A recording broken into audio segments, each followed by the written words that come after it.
하루 20분 성경 읽기 유진 피터슨의 메시지 성경. 오늘은 제 187일차로 사도행전 20장부터 시작합니다. 사도행전 20장. 사태가 진정되자 바울은 제자들을 불러 모아 에베소에서 선한 일을 지속하도록 격려했다. 그러고 나서 작별 인사를 하고 마케도니아로 떠났다.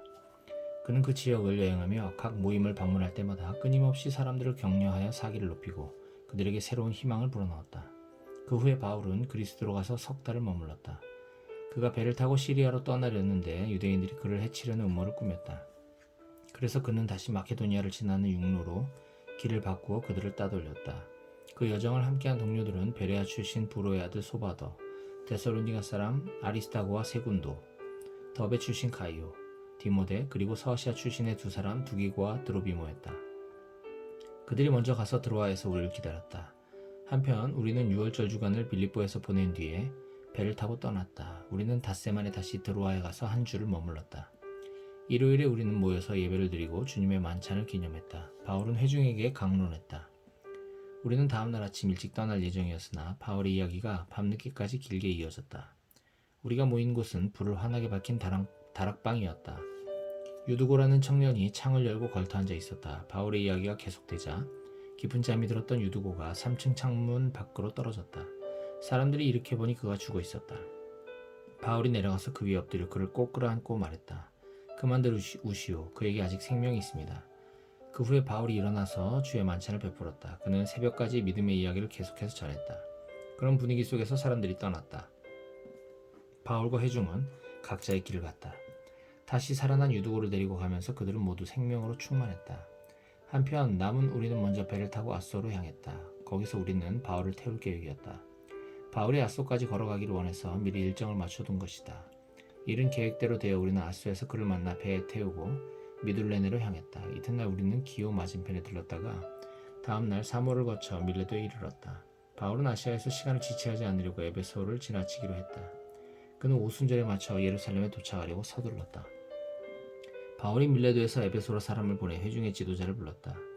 그들이 도착하자 바울이 말했다. 여러분도 알다시피 나는 아시아에 도착한 첫날부터 전적으로 여러분과 함께 지냈습니다. 어떤 상황에서도 목숨을 걸고 주님을 섬겼고 나를 죽이려는 유대인들의 끝없는 계략을 참아냈습니다. 나는 어떤 경우에도 인색하게 굴거나 이속을 챙기지 않았고 여러분의 삶에 변화를 가져다 줄 진리와 격려의 말을 여러분에게 아낌없이 주었습니다. 나는 여러분을 사람들 앞에서나 여러분의 집에서 가르치면서 유대인에게나 그리스 사람에게나 똑같이 하나님 앞에서 삶을 근본적으로 고치고 우리 주 예수를 철저히 신뢰하도록 당부했습니다. 그러나 지금 내 앞에는 또 하나의 긴급한 일이 있습니다. 예루살렘으로 가야 한다는 부담입니다. 거기에 가면 무슨 일이 벌어질지 나는 전혀 모릅니다. 쉽지 않을 것이 분명합니다. 내 앞에 고난과 투옥이 있을 것을 성령께서 거듭해서 분명히 말씀해 주셨습니다. 그러나 그것이 나에게는 별로 중요하지 않습니다. 나에게 중요한 것은 하나님께서 시작하신 일을 마치는 것입니다. 주 예수께서 내게 맡기신 사명, 곧 믿을 수 없을 만큼 후히 베푸신 하나님의 자비를 내가 만나는 모든 사람에게 알리는 것입니다. 오늘은 작별의 날입니다. 여러분은 나를 다시는 보지 못할 것입니다. 나도 여러분을 다시는 보지 못할 것입니다. 나는 오랫동안 여러분 사이를 오가며 이제 막이 오른 하나님 나라를 선포했습니다. 나는 여러분을 위해 최선을 다했습니다. 내 모든 것을 여러분에게 주었으며 여러분을 향한 하나님의 뜻을 하나도 남김없이 전했습니다. 이제 모든 것이 여러분에게 달려 있습니다. 여러분 자신을 위해서나 양떼인 회중을 위해서나 긴장을 늦추지 마십시오. 성령께서 이 하나님의 사람들을 여러분에게 맡기셔서 교회를 지키고 보호하게 하셨습니다. 하나님께서 친히 이들을 위해 죽을 가치가 있다고 여기셨습니다. 내가 떠나자마자 흉악한 이리들이 나타나서 이 양들을 맹렬히 공격하리라는 것을 압니다. 여러분의 무리 중에서 나온 자들이 제자들을 유혹하여 예수 대신에 자기들을 따르게 하려고 왜곡된 이야기를 할 것입니다. 그러니 늘 깨어 경계하십시오. 지난 3년 동안 내가 여러분과 함께 끝까지 포기하지 않고 견디면서 여러분 한 사람 한 사람에게 내 마음을 쏟았던 것을 잊지 마십시오. 이제 나는 여러분을 놀라우신 우리 하나님께 맡겨드립니다. 하나님의 은혜로운 말씀이 여러분을 그분이 원하시는 모습으로 만드실 수 있고 이 거룩한 형제들의 이 공동체에서 여러분에게 필요한 것을 다 공급해 주실 수 있습니다. 여러분이 잘 알다시피 나는 재물이나 유행에는 관심이 없습니다. 나는 내 자신과 또 나와 함께 일하는 사람들의 기본적인 필요를 맨손으로 해결했습니다. 무슨 일을 하든지 약한 사람들 편에서 일하고 그들을 이용하지 않아야 한다는 것을 여러분에게 본으로 보였습니다. 받는 것보다 주는 것이 훨씬 행복하다고 하신 우리 주님의 말씀을 늘 기억한다면 여러분은 이 부분에서 잘못되지 않을 것입니다. 말을 마치고 나서 바울은 무릎을 꿇고 기도했다. 그들도 다 무릎을 꿇었다. 하염없이 눈물이 흘렀다. 그들은 바울을 꼭 붙들고서 그를 보내려고 하지 않았다. 그들은 이제 다시는 그를 보지 못할 것을 알았다. 그렇게 되리라고 바울이 아주 분명히 말했기 때문이다. 마음이 몹시 아팠으나 마침내 그들은 용기를 내어 그를 배까지 배웅했다. 사도행전 21장. 눈물 어린 작별을 뒤로하고 우리는 길을 떠났다. 우리는 곧장 고스로 가서 이튿날 로도에 이르렀고 그 다음에 바다라에 도착했다. 거기서 페니키아로 직행하는 배를 찾아 그 배를 타고 출발했다. 시리아로 항로를 잡고 가는 동안에 왼쪽으로 키프로스가 시야에 들어왔다가 곧 사라졌다. 마침내 우리는 두로항에 정박했다. 짐을 내리는 동안 우리는 현지에 있는 제자들을 찾아가 그들과 함께 일회를 지냈다. 그들이 성령을 힘입어 앞니를 내다보고 바울에게 예루살렘으로 가지 말라 하는 말을 전했다. 시간이 다 되자 그들은 시내에서 부두까지 우리를 바래다 주었다. 남녀노소 할 것 없이 모두가 따라왔다. 그 자리가 송별회가 되었다. 바닷가에서 우리는 모두 무릎을 꿇고 기도했다. 또 한 차례 작별 인사를 나눈 뒤에 우리는 배에 오르고 그들은 집으로 돌아갔다. 두로에서 돌레미아까지 짧은 항해를 마쳤다. 우리는 그곳에 그리스도인 동료들을 문안하고 그들과 함께 하루를 지냈다. 아침에 우리는 가이사라로 가서 7사람 중 하나인 전도자 빌립의 집에 묵었다. 빌립에게는 예언하는 처녀딸이 4명 있었다. 그곳에 있은 지 며칠이 지난 후에 아가브라는 예언자가 우리를 보려고 유대에서 내려왔다. 그는 곧장 바울에게 가더니 바울의 허리띠를 가져다가 연극을 하듯 자기 손발을 묶었다. 그러고는 이렇게 말했다. 성령께서 예루살렘의 유대인들이 이 허리띠의 주인을 이렇게 묶어서 하나님을 모르는 믿지 않는 자들에게 넘겨줄 것이다 라고 말씀하십니다. 그 말을 들은 우리와 그날 거기 있던 모든 사람들이 바울에게 예루살렘으로 가겠다는 완강한 고집을 버리라고 간청했다. 그러나 바울은 뜻을 굽히지 않았다. 왜 이렇게 야단들입니까? 왜 소란을 피워 나를 더 힘들게 합니까? 여러분은 이 일을 거꾸로 보고 있습니다. 예루살렘에서 중요한 문제는 나를 체포하든 죽이든 그들이 나한테 하는 일이 아니라 나의 순종을 통해 주 예수께서 하시는 일입니다. 그것을 모르시겠습니까? 그의 결심이 조금도 흔들리지 않는 것을 보고서 우리는 단념했다. 우리는 이제 하나님 손에 있습니다. 주님께서 알아서 해주십시오.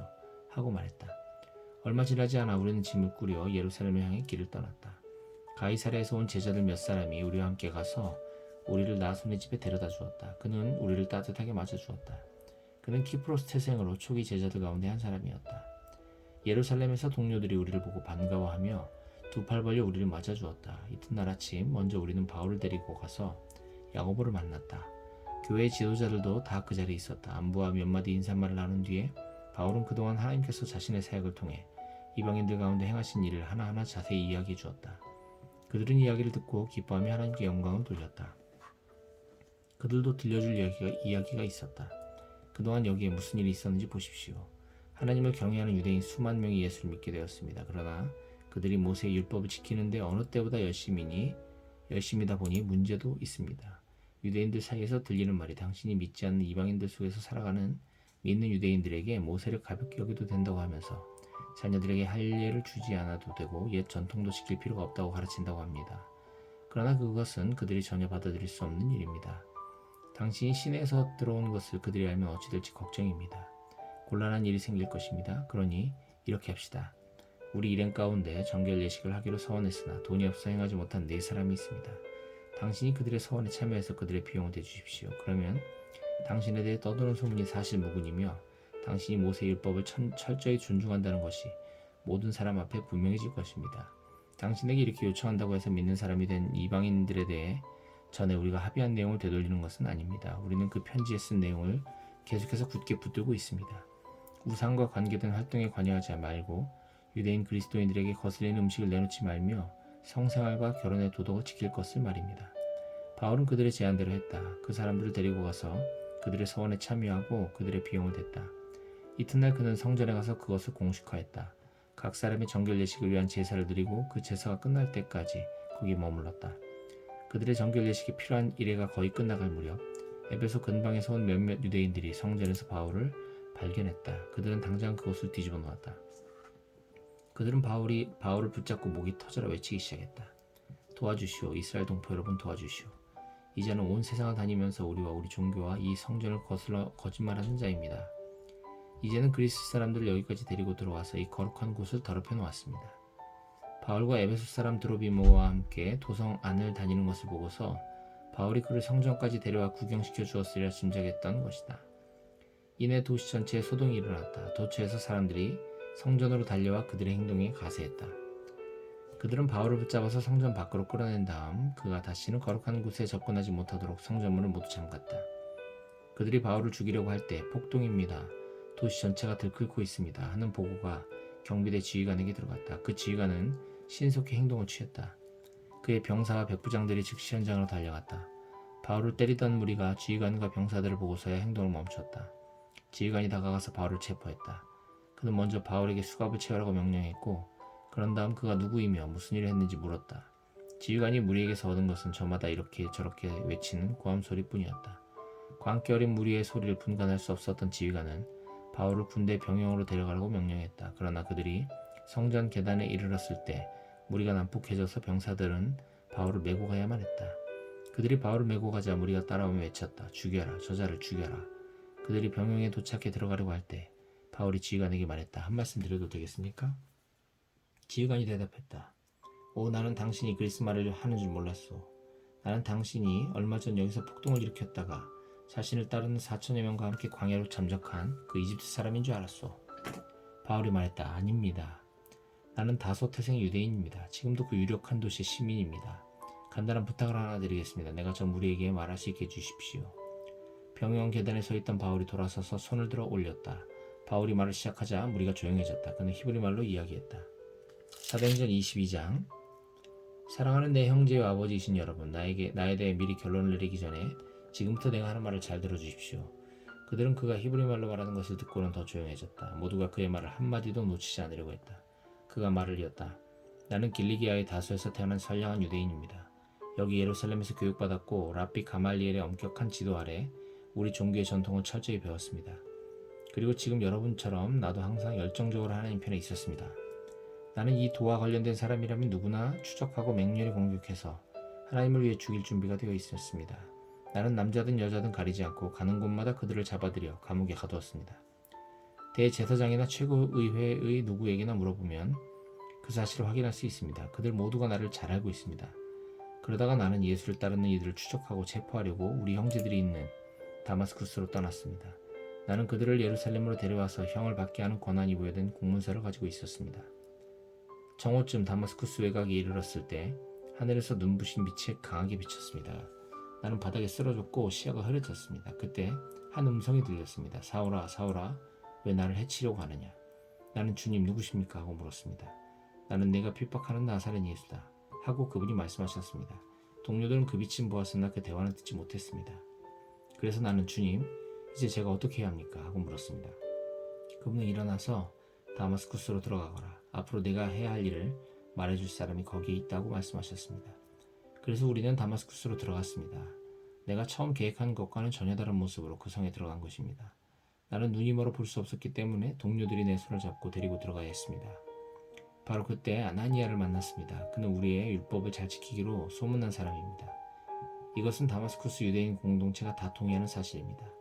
그가 와서 내 어깨에 손을 얹고 눈을 들어보시오 하고 말했습니다. 내가 눈을 들었는데 어느새 나는 그의 눈을 똑바로 쳐다볼 수 있었습니다. 다시 보게 된 것입니다. 그러자 그가 말했습니다. 우리 조상의 하나님이 그대를 택하셔서 그분의 활동 계획을 알게 하셨습니다. 그대는 의롭고 죄 없으신 분을 실제로 배웠고 그분의 말씀을 들었습니다. 이제 그대는 만나는 모든 사람에게 그대가 보고 들은 것을 증거하는 핵심 증인이 될 것입니다. 그러니 망설이지 말고 일어나 세례를 받으십시오.